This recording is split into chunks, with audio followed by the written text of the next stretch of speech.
669-11897. Silakan beringali 897 dengan pengalaman kisah dalam rancangan Misteri Jam 12. Ingat, setiap kisah yang diketengahkan hanya satu hiburan saja, tidak ada sesiapa yang boleh mengesahkan kebenarannya. 669-11897. Yang ini daripada nama dia pun lucu, Abang Kumis. Abang Kumis kata, kabar-kabar Kisi, kabar baik. Saya pernah bertugas di Batam selama 6 bulan dan saya pernah menginap di sebuah rumah sahabat saya yang ada di Batam. Kisi di sana ni juga turut mendengar rancangan Kisi Misteri Jam 12. Bila berada di rumah sahabat saya di Batam, rumahnya rumah sebuah, 2 tingkat lah, tingkat atas dan bawah. Bilik tidur ataupun orang sana panggil kamar tidur Kisi. Kesemuanya di lantai 2 dan ada satu kamar tidur di bahagian bawah. Kamar tidur di bahagian bawah dahulu, kata Abang Kumis. Dahulu tu bilik tidur tu digunakan oleh arwah ibu sahabat saya penduduk tempatan di Batam. Jadi bila arwah ibunya tinggal bersama dengan beliau, tinggal di di kamar ataupun bilik sebelah bawah. Kerana nak naik tangga memang orang tua tu tak kuat kakinya. Jadi dia tidurlah di bahagian bawah, rumah di lantai bawah. Jadi bila saya tinggal di sana, saya tidur di bilik yang dimaksudkan. Bilik di lantai 1. Rakan saya dan isteri dengan anaknya biliknya di atas. Biasalah, kita ni hanya menumpang rumah orang kerana bertugas selama 6 bulan. Jadi bila tempat tugas saya ni memang dah siapkan saya sebuah apartmen. Tapi oleh kerana rakan saya dah pun buat tawaran untuk tinggal bersama dengan dia, mengapa tidak untuk mengeratkan lagi hubungan talian persahabatan bersama saya dengan rakan saya. Jadi bila saya tidur dalam rumah tersebut, dalam bilik itu berkali-kali kena gangguan. Kata Abang Kumis, antaranya bila waktu malam tengah tidur ada orang tarik-tarik ibu jari kaki saya, Kisi. Saya terbangun berkali-kali waktu malam. Tapi bila saya buka lampu, saya tengok dalam bilik itu tak ada sesiapa. Dan yang paling menakutkan,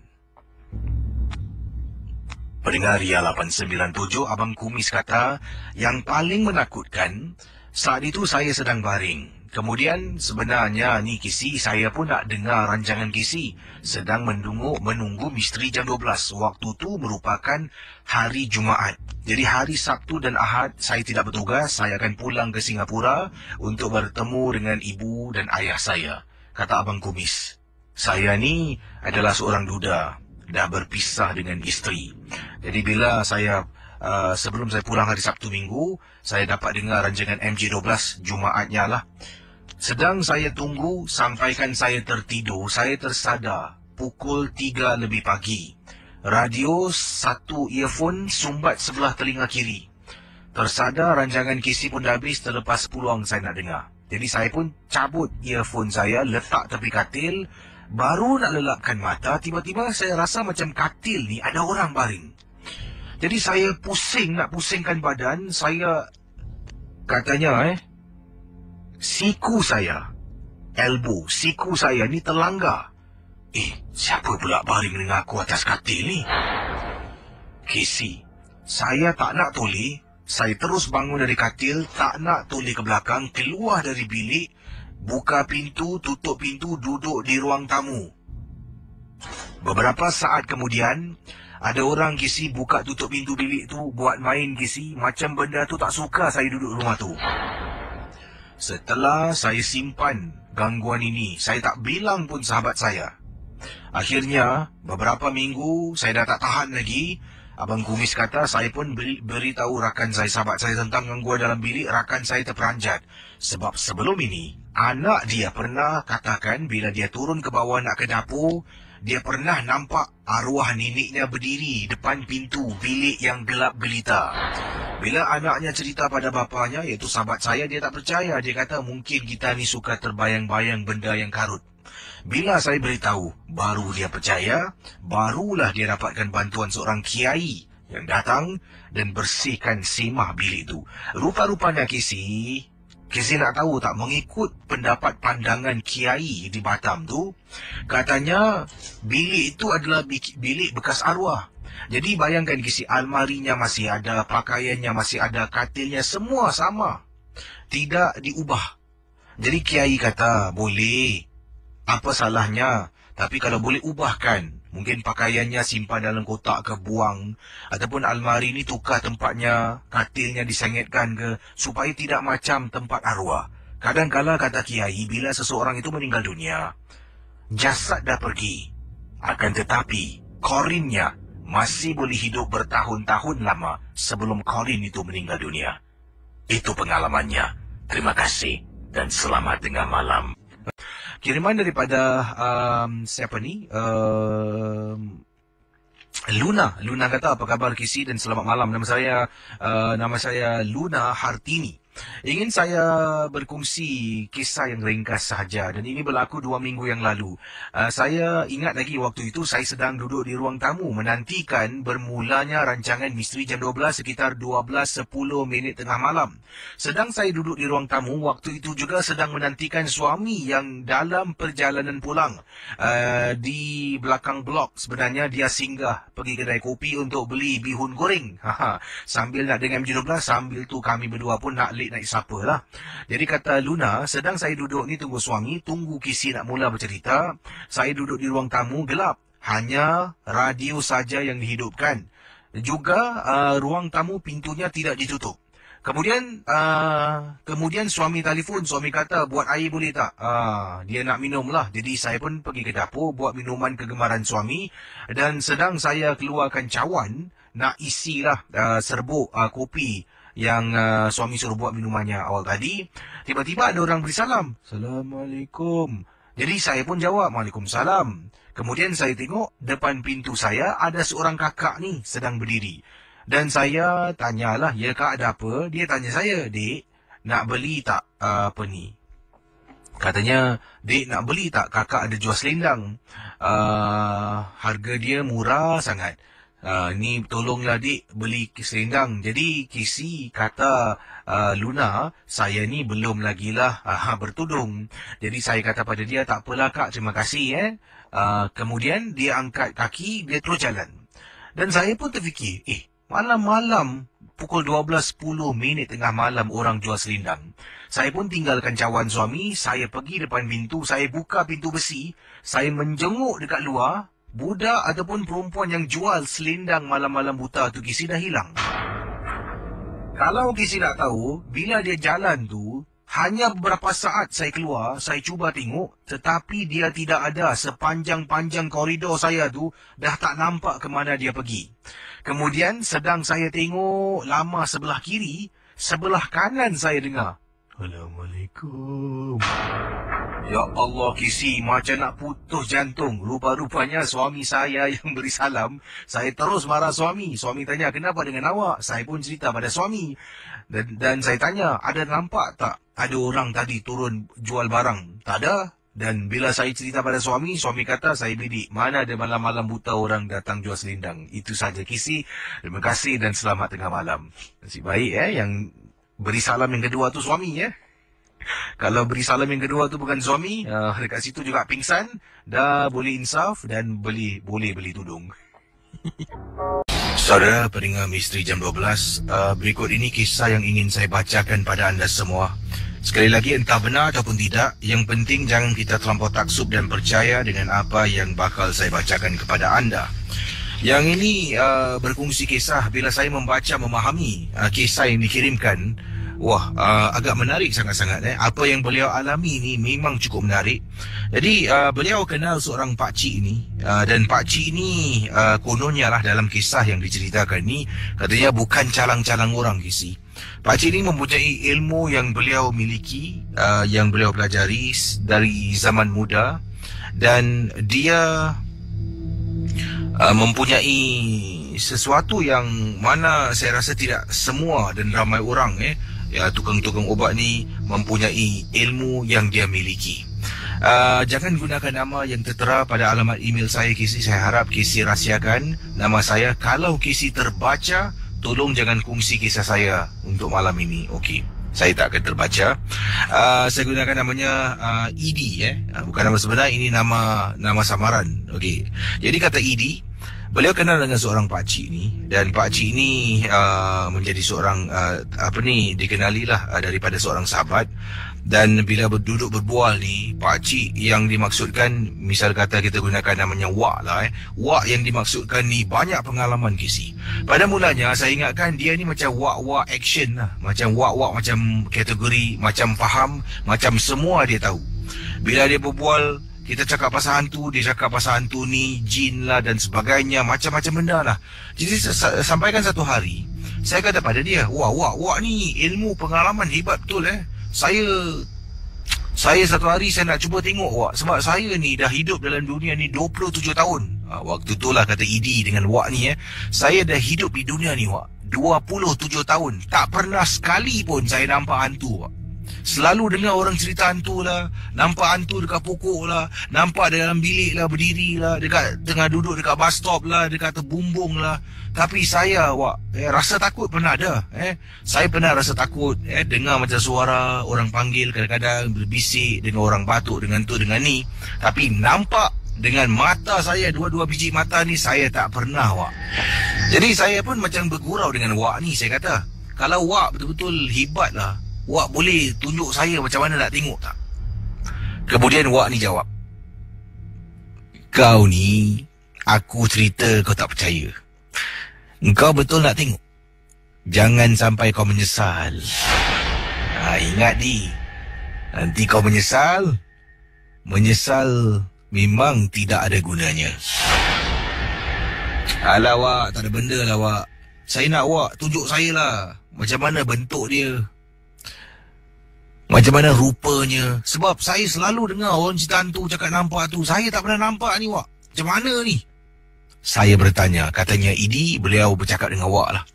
Oleh kerana Wak ni nak prove a point, katanya boleh.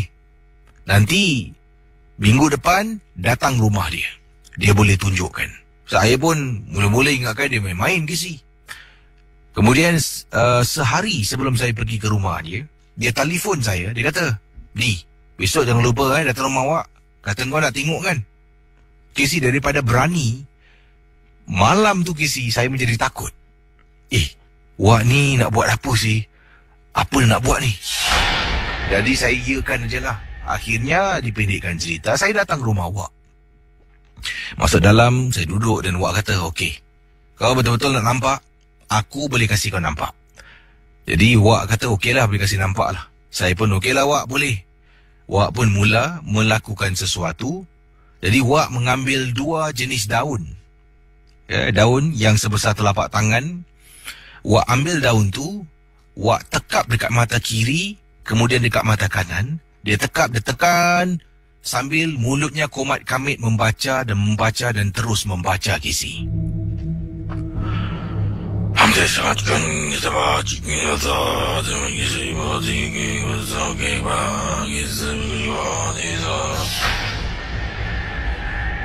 Bila Wak tu baca, saya tak faham apa dia baca. Seolah-olah membaca mantra. Kemudian, selepas dia letakkan dua daun, dia kata, okey, sekarang aku akan lepaskan, kau pegang daun ni, jangan tertanggal daripada mata kau.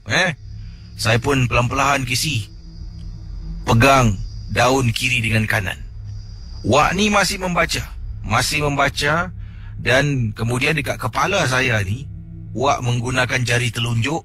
Dia ikut bulatan kepala saya dekat atas. Kemudian dia tunjuk dekat tengah-tengah kepala saya. Dia tunjul tengah, bahagian tengah kepala saya. Dia buat bulatan lagi. Dia tunjul tengah kepala saya. Kemudian dia kata dengan saya, okey, kau ikut Wak baca ni. Lepas tu pelan-pelan kau tarik daun tu.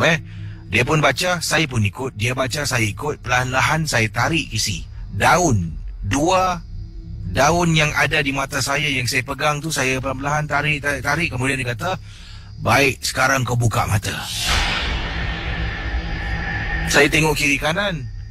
Yalah, expecting to see. Oh, cakap mutih nampaknya. Saya tengok kiri kanan dengan harapan ni, naklah nampak hantu. Tak ada pun dalam hati saya ni. Pendengar Ria 897, saya toleh. Wak kata, dah selesai. Dalam hati, alah Wak ni rupa-rupanya macam faham lah. Kemudian Saya tengok dia. Saya giling kepala. Wak, mana ada benda, Wak? Tunggu dulu. Kau jangan pendengar ya. Wak pun kata kau tunggu dekat luar. Aku nak kemas barang-barang aku ni. Saya pun jalan Casey, keluar daripada bilik. Buka pintu bilik. Jalan duduk dekat ruang tamu. Tengah duduk dekat ruang tamu, saya terperasan Casey. Dekat tingkap rumah Wak. Dekat tingkap. Luar tingkap rumah Wak. Macam ada orang sedang berdiri Casey. Terapung-apung Casey. Saya tuli. Saya nampak susuk tubuh dengan rambut yang panjang sangat menutup bahagian depan muka dan sedang berdiri seolah-olah nampak susuk tubuh. Tapi saya tak berani nak tuli dan tenung lama-lama. Nampak macam ada benda bergerak seperti susuk tubuh manusia. Saya dah tahu dah ternampak ni. Wak pun keluar. Wak kata, macam mana? Nampak? Saya angguk. Baguslah tu. Kalau nak tengok yang lain, saya giling kepala. Tak apa, tunggu sekejap. Kemudian, Wak pun buka pintu. Wak buka pintu, dia berdiri dekat pintu. Tak tahu apa dia buat, dia baca, dia... Wak duduk tepi saya. Casey, saya tengah duduk dengan Wak. Yang tadi saya nampak dekat tingkap dapur tu sama-sama Casey, sebab saya tak toleh. Saya nampak ada benda terapung-apung bentuk macam tubuh manusia, tengah duduk dengan Wak, tengah bercakap dengan Wak. Tiba-tiba Casey, Assalamualaikum.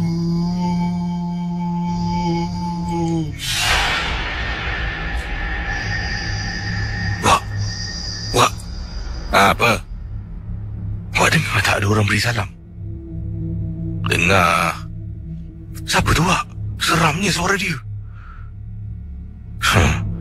Tu, tengok depan pintu tu.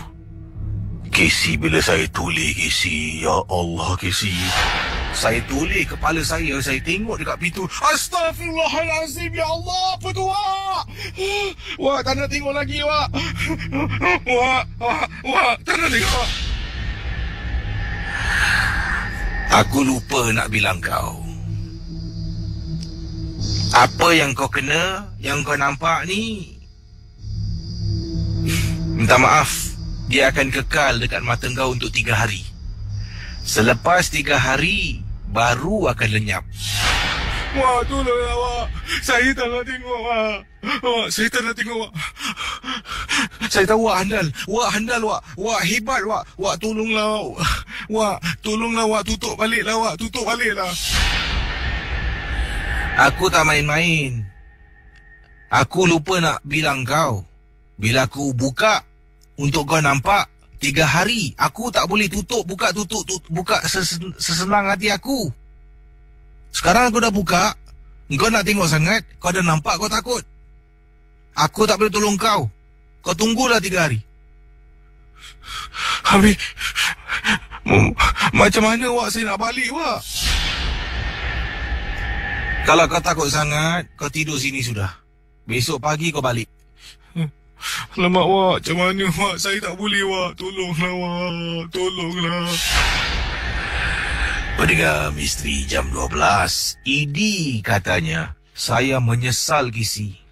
Saya ingatkan Wak ni dalam kategori Wak macam faham.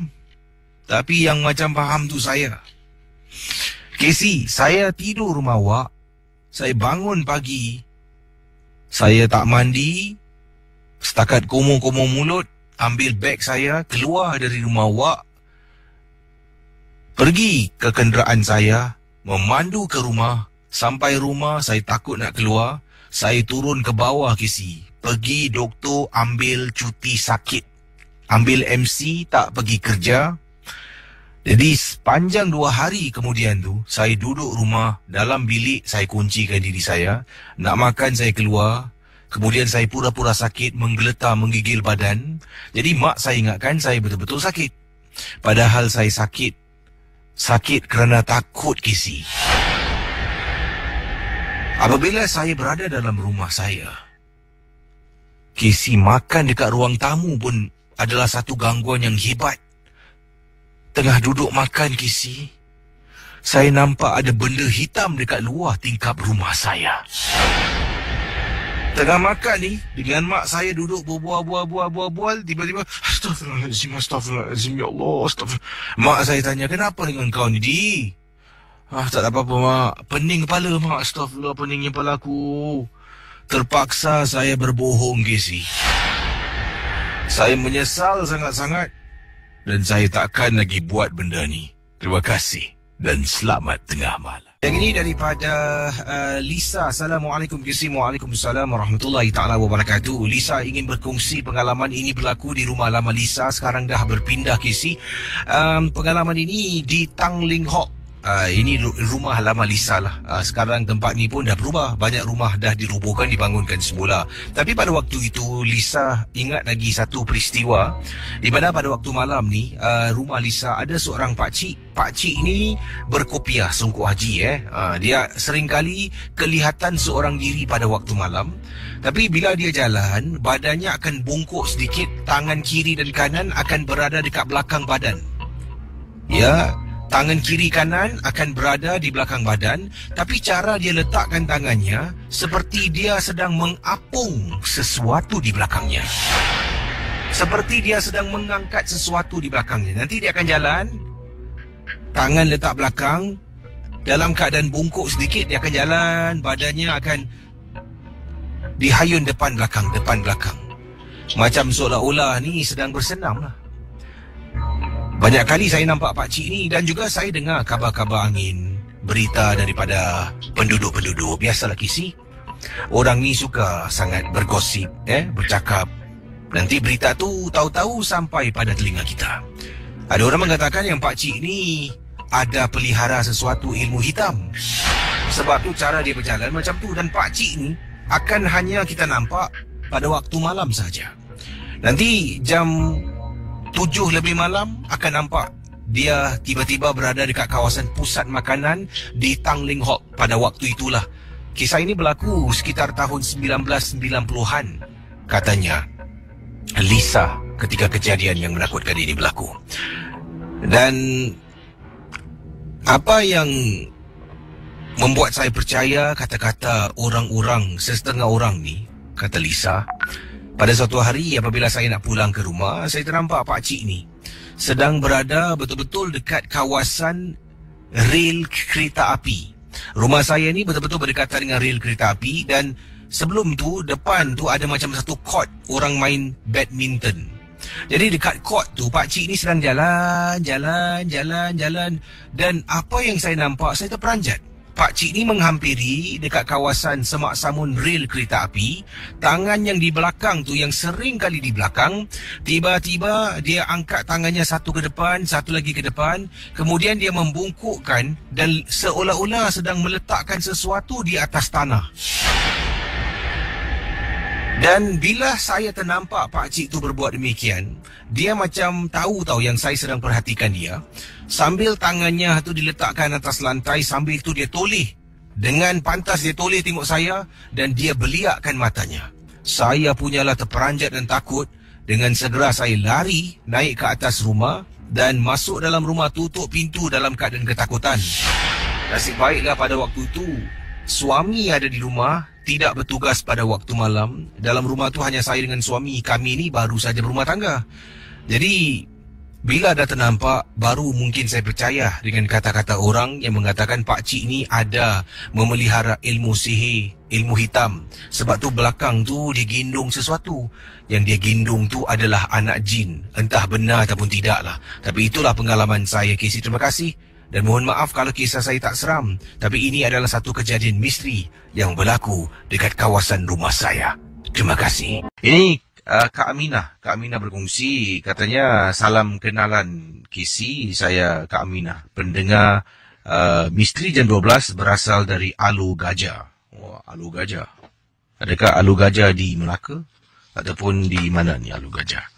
Saya ingin berkongsi satu peristiwa yang pernah berlaku satu ketika dahulu sebelum akak berumah tangga lah. Sekarang dah ada keluarga. Waktu tu masih lagi anak darah, Kisi. Dekat kampung kakak ni ada seorang perempuan dia tidak betul Casey.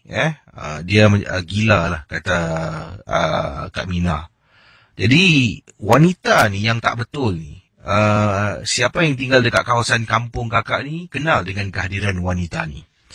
Dia akan mendukung kain seolah-olah tu adalah anaknya. Dipendekkan cerita, wanita ni menjadi gila kerana bayi yang dilahirkan hanya hidup untuk beberapa hari sebelum menghembuskan nafas yang terakhir. Jadi, apa yang berlaku? Bayi itu meninggal dunia, ibunya sampaikan tak dapat kawal emosi, tertekan dan menjadi gila. Wanita ni pula selalu akan kelihatan. Dia akan bawa kain bungkusan, tak ada benda dalamnya langsung, tak ada, bukan ada bayi lah, tidak.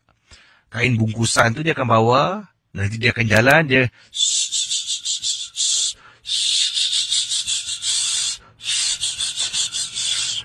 apabila kita pada waktu tu, kalau bermain-main, buat bising, nanti dia akan keluar. Oi! Bisinglah! Anakku nak tidur tau! Dengan bungkusan kain yang dipegang, dipeluk dengan begitu erat sangat, katanya Kak Mina. Dan kadang-kala waktu malam pun dia akan berjalan. Dia jalan, kemudian dia berdiri dekat hadapan pokok pisang. Depan rumah dia, depan rumah kakak adalah tempat mak kakak tanam beberapa tanaman, pokok rambutan, juga ada pokok pisang. Nanti dia akan berdiri, dia akan menyanyi. Menyanyi untuk anak yang dia kononnya sedang dukung pada waktu malam. Tidur, tidur anak mak tidur. Saya, kata Kak Mina, daripada tingkap bilik boleh nampak. Kadang-kadang seram Casey bila nampak wanita ni waktu malam berdiri depan pokok pisang, konon-konon sedang dukung bayi. Kami semua tahu yang dia tak betul. Dia akan dukung bungkusan tu, dia akan... Pendengar Ria 897, Kak Mina pernah buka tingkap bila nampak. Kak Mina cakap, "Dah lah, jangan main kat sini. Pergilah balik, tidur, pergi." Yelah, kadang-kadang takut. Sampaikan pada suatu hari, apabila kakak dalam bilik tengah tidur, dengan jelas kakak dengar Casey, bunyi bayi menangis. Kakak terbangun dari tidur, lalu terfikir, bunyi bayi siapa pula yang menangis. Kakak bangun, kakak buka tingkap, tengok luar tingkap, tengok kiri, tengok kanan, cari mana wanita ni. Dan dari mana datangnya suara bayi, tapi tak dapat dikesan Casey. Tutup balik tingkap, masuk balik dalam, naik balik atas katil, sambung tidur balik. Keesokan harinya tanya pada mak, semalam ada dengar tak bunyi tangisan bayi? Mak cakap tak ada dengar. Kakak seorang saja yang dengar. Dan begitulah berterusan, kadangkala bunyi bayi menangis pada waktu malam Casey. Kemudian kakak akan nampak wanita ni masih sama juga, dia akan memegang kain yang dibalut-balut-balut seolah-olah dia sedang mendukung seorang bayi. Pendengar Ria 897, sampaikan pada suatu hari, apabila kakak dengar bunyi bayi yang menangis lagi. Bunyi bayi itu datang daripada luar rumah kakak. Kakak pun bangun, keluar dari bilik, pergi bilik mak, kejutkan mak. Mak bangun, tanya kenapa? Mak, dah berapa hari ni saya asyik dengar bunyi bayi menangis lah mak. Mak dengar tak? Mak kakak cakap tak dengar. Jadi kakak pun bawa mak masuk dalam bilik kakak, duduk dekat atas katil. Kakak cakap, mak duduk sini dulu. Kemudian kita pun duduk, tiba-tiba Casey, bunyi bayi itu kedengaran sekali lagi. Mak, dengar tak? Mak, dengar tak? Anak siapa yang menangis, Siapa ni? Pendengar Ria 897. Mak kakak pun bangun, tolak tingkap, tengok luar tingkap. Tengok kiri, tengok kanan. Bila pandang dekat depan, rupa-rupanya jiran kami yang dikatakan tak betul tu, yang sedang menggendong seorang bayi kononnya, sedang berdiri di hadapan sebatang pohon pisang, Casey. Jadi bila ternampak, mak panggil, Mina, sini. Kau tengok tu, perempuan dia tak betul agaknya. Sekarang pukul berapa ni? Agak-agaknya dia tak, mak? Tapi kalau dia, suara bayi tu datang dari mana?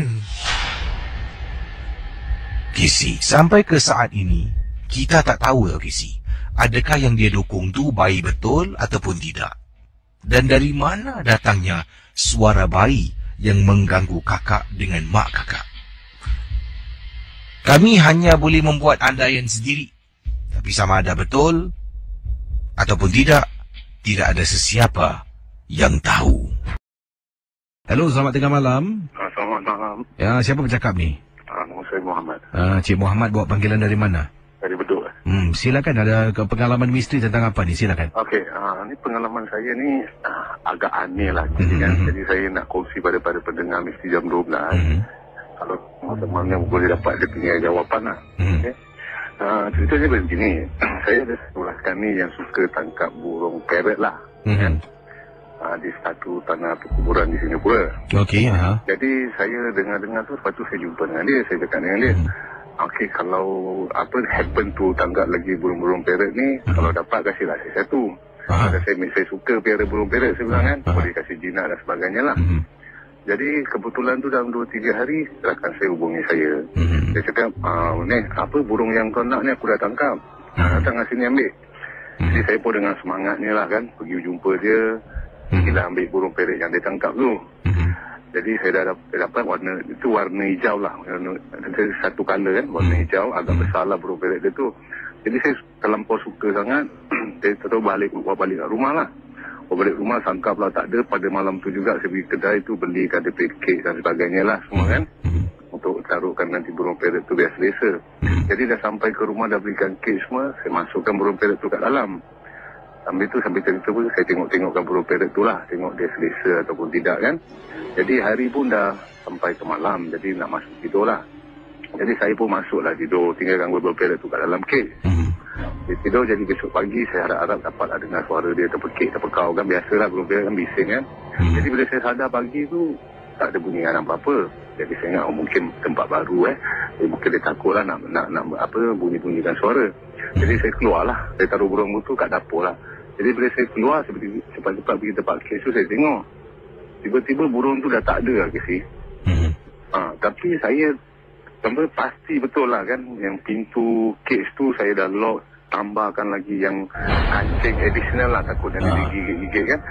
Satu bekas, maksud saya bekas dia tenang cakap macam nak lari ke, ada bulu tertinggal ke apa, tak ada kesan lah kira. Jadi sampai sekarang ni menjadikan tanda tanya. Jadi ni saya kongsi kepada misi jam 12 ni. Manalah tahu kan ada orang boleh kasih jawapan sebenarnya. Mungkin ada masalah yang sama ke sebelum. Jadi itulah je lah kisah yang saya nak ceritakan. Terima kasih banyak lah. Terima kasih kembali. Selamat malam. Selamat malam. Pendengar Ria 897, saya nantikan panggilan-panggilan anda, tapi sekarang saya akan teruskan dengan kisah misteri yang boleh anda hubungi saya di 669-11897. Berikut ini kiriman SMS yang akan saya bacakan. Datangnya dari seorang pendengar yang bernama Malik. Malik berkongsi peristiwa pengalaman beliau. Katanya, Casey, saya ni adalah seorang yang suka sangat duduk kolong blok pada waktu malam untuk betulkan motosikal. Dan sambil itu juga saya akan ditemanilah oleh stesen kegemaran Ria 897 FM. Terima kasih, Malik. Jadi Malik kata, kenapa saya suka buat motor saya malam-malam? Sebab waktu itulah tenang, sejuk. Dan saya ni kalau duduk di kolong blok waktu malam-malam, saya akan buka, tanggalkan t-shirt saya, letakkan di atas motosikal, sambil itulah saya akan cuba buat motosikal, tampal stiker, cuci, bersihkan. Motosikal saya ni dah macam kekasih saya, Kisi. Dan kadang-kadang saya akan lakukan kerja ini bersama dengan rakan saya, sahabat saya yang tinggal 2 blok jauh dari rumah saya. Pada hari yang disebutkan, waktu itu kata Malik, saya ada ajak kawan saya. Pada petangnya, katanya, tanya saya kepada rakan saya, "Duk, malam nak lepak tak? Kita cuci motor." Dengan tu, aku pun baru beli stiker nak tampal. Jadi pada mulanya okey. Saya pun dah bersemangat. Bila malam tiba, kawan saya SMS, dia kata tak jadi, nak keluar dengan awek dia ataupun nak keluar dengan kekasihnya lah. Sekali lagi dia gunakan perkataan yang keras sikit, perempuan. Gunakan kekasih ke awek ke, sedap sikit lah. Jadi katanya nak keluar dengan kekasihnya. Saya pun tak apalah, saya kata okey tak apalah, saya buat sendirilah. Jadi pukul 11.30 malam saya dah turun dengan barang-barang saya lah. Saya turun dengan baldi berisi air, nak cuci motor, kemudian nak tampal stiker. Dan saya pun bawa radio saya bersama, saya letakkan betul-betul dekat tepi saya. Sambil tu saya pun cuci dan bersihkan motosikal. Pukul 12.30 malam tepat, Casey putarkan sound effect, bunyi perempuan mengilai dan menangis. Jadi saya pun sedang bersihkan, saya ingat lagi, sedang saya buka motosikal ni, ada satu bracket yang bulat, saya tarik, kemudian terjatuh dan benda tu berputar, dia roll sampai keluar blok. Saya pun jalan ikut benda tu, nak ambil, sedang saya membungkuk di luar blok, nak angkat orang tingkat 2, Casey. Hei. Saya pusing belakang tengok atas. Ya Allah, Kisi, punyalah seram. Rambut dah panjang, tengok saya, mata terbeliak. Saya tengok atas, saya angkat tangan. Hai. Jadi saya pun masuk balik kolong blok. Kemudian sedang saya betulkan motosikal, entah macam mana tak tenteram jiwa saya. Saya patah balik, Kisi, dekat luar kolong blok tersebut, dongak atas, tengok rumah tingkat 2 tingkap tertutup. Bila tingkap tertutup dan gelap, mungkin tak ada orang. Tapi tak apalah, saya tak nak fikir panjang. Saya kembali dan terus betulkan motosikal saya. Waktu itu Casey sedang putarkan lagu. Dan sekali lagi saya dengar lagi. Hoi. Kuat Casey suara dia. Saya pun mula-mula perlahankan suara. Ingatkan sound effect yang Casey putarkan. Saya menjenguk lagi, tengok tak ada orang. Kemudian tak apalah, saya buat bodoh lagi. Dan setelah selesai semua, saya habiskan bersihkan dan tampal stiker. Sekitar pukul 1.45 pagi, Casey pun dah nak tutup tirai. Saya pun bungkus barang-barang saya dan nak pulang ke rumah. Rumah saya di tingkat 4. Dan saya naik tangga, Casey, dengan barang-barang saya. Bila naik tangga, saya teringat akan tingkat 2. Budak perempuan yang panggil saya oi beberapa kali. Jadi saya pun menjenguklah depan pintu rumah. Terperanjat apabila tak nampak selipar, tak nampak rak-rak sepatu, tak nampak apa jual lah. Mungkin rumah tu kosong. Jadi saya pun tak apalah, naik atas katanya pendengar kita ni. Sampai rumah, saya mandi, bersihkan diri, saya tidur. Keesokan harinya, saya tanya ibu saya tentang rumah tingkat 2. Tanya ada orang. Ibu saya kata rumah tingkat 2 memang tak ada orang. Bila saya dengar kata-kata ibu, saya terperanjat. Dan sejak malam tu, bila saya nak cuci motosikal, saya dah tak cuci lagi dekat spot yang sama. Malah saya cuci sebelah kiri, bahagian sebelah kiri tangga rumah. Dan itulah kisah pengalaman yang tak dapat saya lupakan. Dan Casey, tolong bacakan kisah ini. Terima kasih dan selamat malam. Selamat pagi, selamat malam. Selamat malam. Siapa tu? Saya, ini Kak Noh daripada Salt Lake. St. George, Utah. Apa khabar orang Utah? Alhamdulillah. Ada kisah Kak, silakan.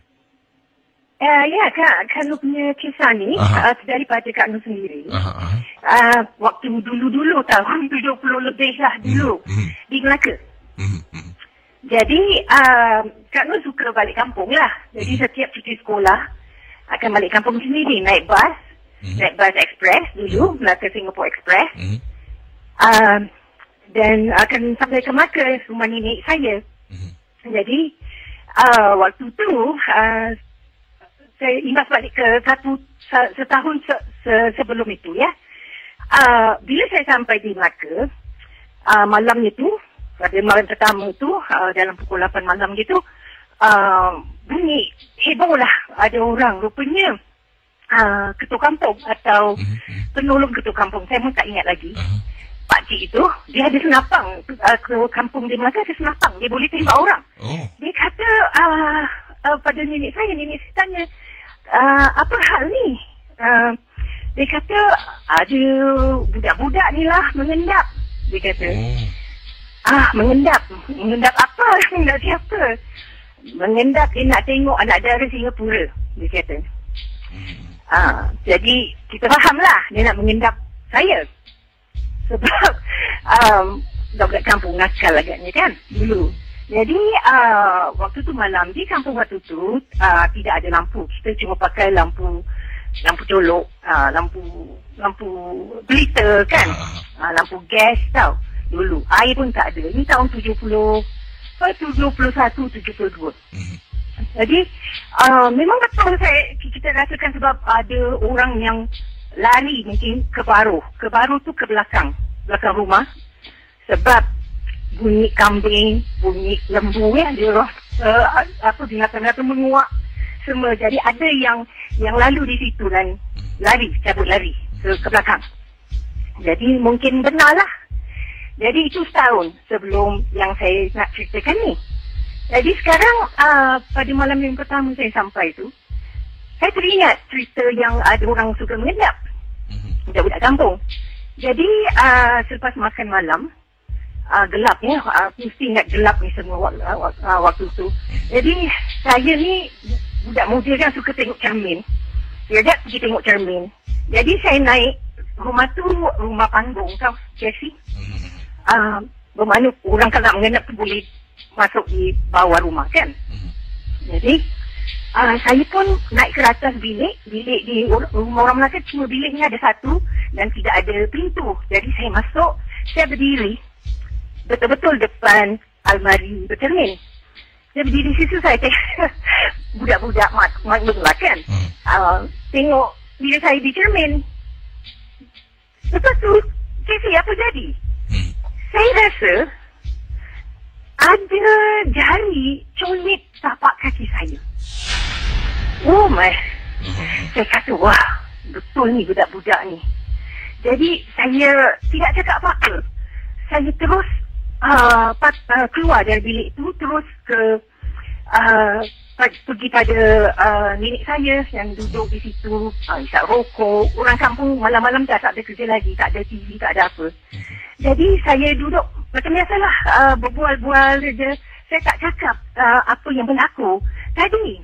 Tapi besoknya bila saya bangun pagi, saya pergi balik pada cermin tu, saya berdiri pada tempat yang sama saya berdiri. Habis tu saya tengok, betul ke ada lubang ya, yang orang boleh tusukkan jari. Dan saya tengok, Casey, rumah tu lantainya rapat sekali, Casey. Kalau saya rasa nak taruh jarum, nak jemurkan jarum pun tak boleh. Jadi macam mana ada, saya rasa jari yang mencolik tapak kaki saya. Saya heran. Jadi beberapa tahun lepas tu, baru saya dapat tahu dari seorang kawan saya, orang Melaka juga, yang sekarang tinggal di San Diego. Dia kata, no Zila, itu kita namakan hantu colik. Hantu yang suka mencolik orang. Begitulah ceritanya, Casey. Jadi seram tau, Casey, waktu dia colik tapak kaki saya. Yelah, kalau dah tak ada orang tengok, tiba-tiba kena colik. Saya pun takut kalau dalam konti tiba-tiba orang colik kaki Atau colik tangan. Sebab kadang-kadang waktu tengah hari pun boleh terjadi.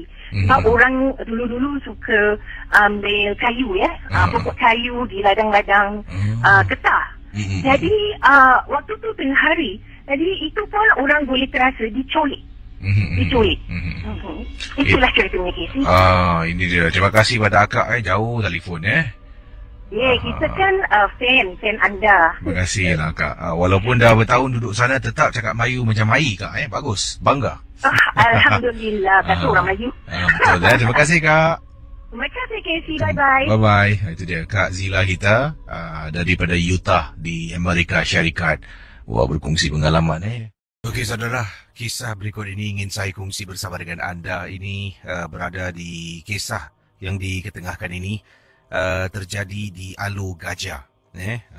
Alur Gajah macam-macam Alo Adele saya tahu Ini alo gajah. Peristiwa ini kiriman daripada Kak Salma. Katanya di sini, Assalamualaikum, Waalaikumsalam. Saya peminat MG12, orang Malaysia. Selamat menyambut hari kemerdekaan kepada warga Malaysia. Dan kata Kak Salma, kakak nak ceritakan berkenaan dengan satu kerusi yang ada dalam rumah kakak. Ini kerusi rotan yang gemar digunakan oleh arwah mak. Jadi setelah beberapa bulan arwah mak meninggal dunia, kerusi ini masih lagi disimpan. Ya, diletak di ruang tamu dalam rumah. Dan apa yang berlaku ni, kerusi rotan ni, dia bukan rocking chair. Bukan, dia setakat kerusi rotan duduk. Ni kerusi lama lah daripada zaman mak, arwah mak masih muda dulu. Sampailah dibawa ke rumah kakak, masih lagi disimpan pada waktu itu. Dan setiap kali kerusi ni nak digunakan, sesiapa yang duduk akan bunyi tau. Sebabnya ia adalah kerusi rotan, jenis dibuat daripada rotan. Jadi kalau duduk ada bunyi kerusi tu. Setiap kali kalau mak kakak nak duduk, arwah mak nak duduk, akan dengar bunyi kerusi tu. Bunyinya semua orang kena dalam rumah tu. Dipendekkan cerita Casey, kata Kak Salma. Mohon maaf kalau kisah ini tidak berapa seram seperti kisah-kisah yang pernah kakak dengar dan Casey kongsi. Tidak mengapa Kak Salma. Setiap kisah yang menarik saya akan cuba ketengahkan. Waktu malam Casey, kakak dalam rumah ni hanya bertiga. Kakak dengan 2 anak perempuan dalam rumah. Suami kakak dengan seorang anak bujang tidak ada di rumah pada malam itu. Mereka keluar. Waktu tu jam 11 malam, kakak dalam bilik seorang diri. Anak perempuan kakak dua-dua dalam bilik mereka. Tengah kakak duduk di dalam bilik. Tiba-tiba dengan jelas pada waktu malam. Anda bayangkan kata Kak Salma. Kakak dengar kerusi mak kakak ada macam orang gunakan.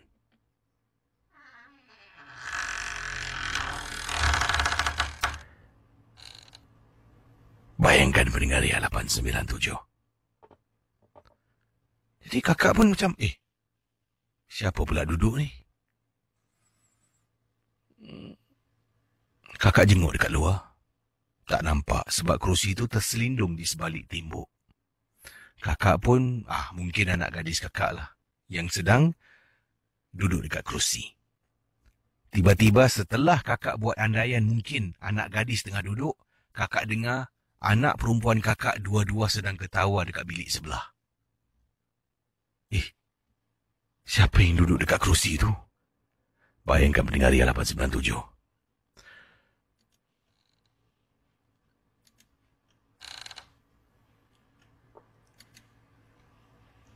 Ayu? Ayu? Ayu ke tu? Sekali lagi bunyi. Orang duduk dan bangun beberapa kali. Kakak keluar dari bilik untuk lihat siapa yang berada dekat luar rumah. Ternyata Casey, di luar dekat ruang tamu memang tidak ada sesiapa pun, kata Kak Salma. Yang memeranjatkan sangat-sangat, apabila sedang berjalan, kakak dengar dengan jelas. Suara seolah-olah macam arwah mak. Dia cakap, Ma, aku datang, Ma. Kakak toleh belakang, kerusi rotan milik arwah mak. Selalunya posisi kerusi itu memandang ke arah TV. Jadi posisinya memandang ke arah TV. Setelah kakak tengok tidak ada apa, sesiapa dekat luar, kakak jalan nak menuju ke arah bilik, dengar suara seolah-olah arwah mak kata, Ma, aku datang, Ma. Kakak toleh belakang, kerusi itu kini berada tempat duduknya bertentangan. Ini bermakna tempat duduk membelakangi TV yang ada di hadapan. Siapa yang alihkan kerusi itu? Kakak beranikan diri, jalan. Sedang berjalan, kakak dengar Casey. Dengar dengan jelas dari belakang. Apa yang berlaku, seolah-olah ada telapak kaki yang kejar kakak dari belakang. Bayangkan. Duk, duk, duk, duk, duk, duk. Kakak toleh belakang. Tapi tak ada orang. Bila tengah jalan, dapat dengar Casey dan rasakan. Dari belakang, macam ada orang lari dan kejar kakak dari belakang. Kata Kak Salma, kakak mempercepatkan langkah. Pergi dekat bilik anak. Anak belum tidur, tadi dengar mereka ketawa. Kakak tolak pintu bilik. 2 anak perempuan kakak sedang nyenyak tidur, Casey. Sedang nyenyak tidur. Kakak dengan adik, katil berasingan sebelah menyebelah. Dua-dua dah baring, dah tidur atas katil, dah lelap mata. Kakak panggil beberapa kali. Ayu, Ayu, Ayu. Ini bermakna mereka dah tidur sejak awal tadi. Setelah kakak sedar, kemungkinan tadi suara yang ketawa tu bukan suara anak kakak. Meremang bulu rumah Casey. Kakak tak ada pilihan, tak nak kacau anak. Tutup balik pintu. Dalam hati ini sedang berjalan komat kamit mulut membaca ayatul kursi. Masuk dalam bilik kakak, tutup pintu dan terus naik ke atas katil. Casey, kata Kak Salma, berkali-kali dengar bunyi telapak kaki lari ke hulu ke hilir, sampai satu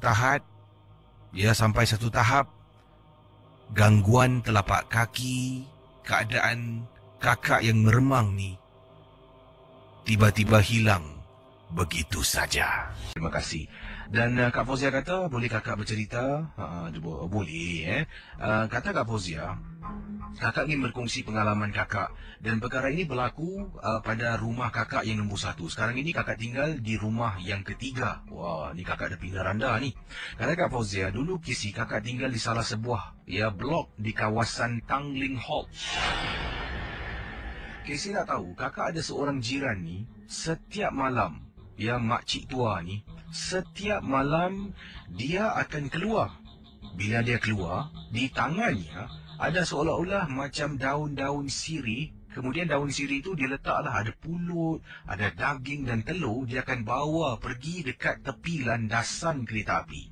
Sebab blok rumah kakak betul-betul tepi landasan kereta api. Kata Kak Fauzia. Macam mana kakak tahu? Kakak pernah nampak bila kakak balik dengan suami kadang-kala bila balik makan malam keluar. Jadi sampai rumah kadang-kala 1 lebih pagi, 2 lebih pagi dan terserempak makcik ni turun tangga. Kita tinggal tingkat 2, makcik ni jiran sebelah. Jadi bila nak turun tangga nampak makcik ni jalan. Hairan bila dia jalan, kami nak naik tangga dia nak turun. Kata Kak Fauzia, makcik ni langsung tak pandang kita, tak tengok kiri kanan dan tak seolah-olah beri laluan. Malah kita harus ke tepi. Makcik ni turun bawah, mulutnya komat kamit macam baca sesuatu.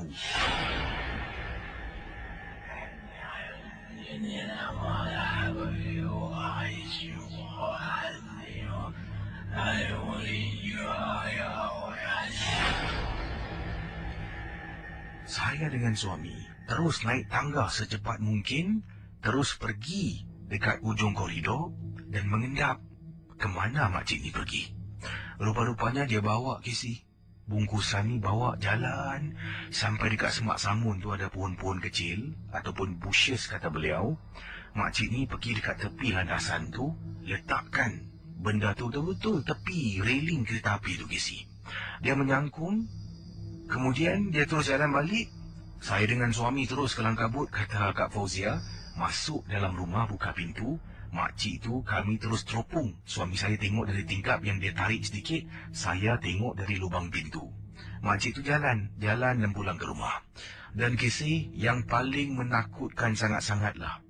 Masa itu saya balik seorang diri. Setelah saya keluar malam dengan sahabat saya. Suami saya tidak ada di Singapura. Dia berjumpa dengan mak angkatnya di Kepulauan Batam. Jadi kata Kak Fauzia, saya balik. Teman saya hantar yang memandu kenderaan selepas kami keluar makan malam. Sedang jalan, mulanya saya fikirkan makcik tu Casey. Bila dari blok saya ni boleh nampak jelas dia landasan kereta api tu ada orang sedang menyangkung.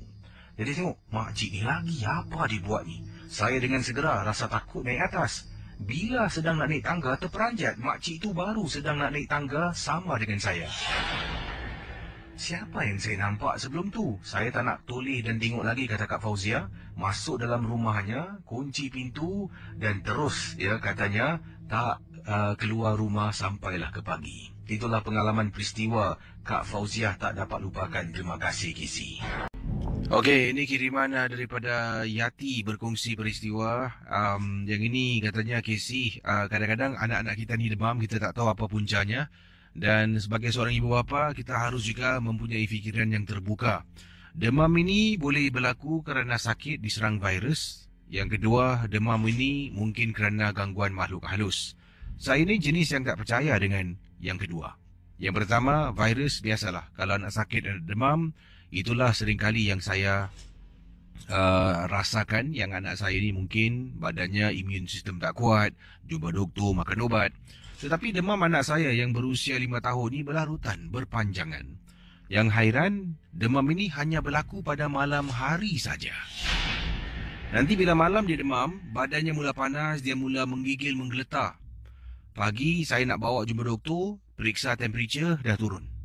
Tengok anak saya dah okey, tak menggeletar, tak lemah, boleh makan, boleh bermain.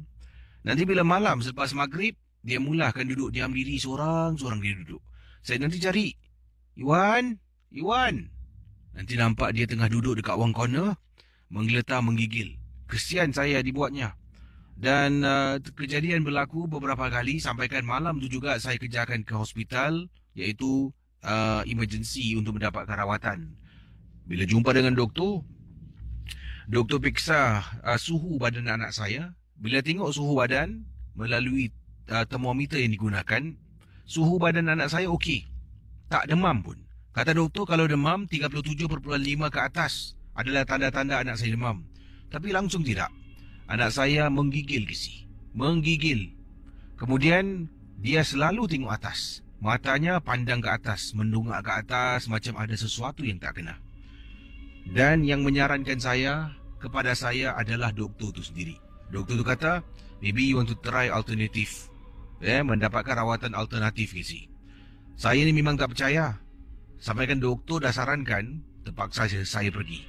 Saya tanya beberapa orang kawan, mereka sarankan berjumpa dengan ustaz, seorang ustaz. Dan ustaz ini dikenali sebagai Ustaz Taufik. Saya mendapat nombornya dan berjumpa dengan ustaz di masjid. Dia bertugas di salah sebuah masjid di Singapura. Datang pada waktu pagi, saya ceritakan pada dia, anak saya 5 tahun, begini-gini, waktu maghrib. Ustaz kata, insyaAllah, nanti izinkan saya lah datang ke rumah sebelum waktu maghrib. Jadi, ustaz pun datanglah keesokan harinya, sekitar jam 6 petang. Saya jemput dia masuk dalam. Dia pun mulalah tengok-tengok rumah, dia mula membaca. Dalam rumah tu, dia minta izin baca Quran. Dia duduk dekat ruang tamu, dia pegang Quran satu tangan, kemudian dia baca. Baca sampai masuk waktu maghrib.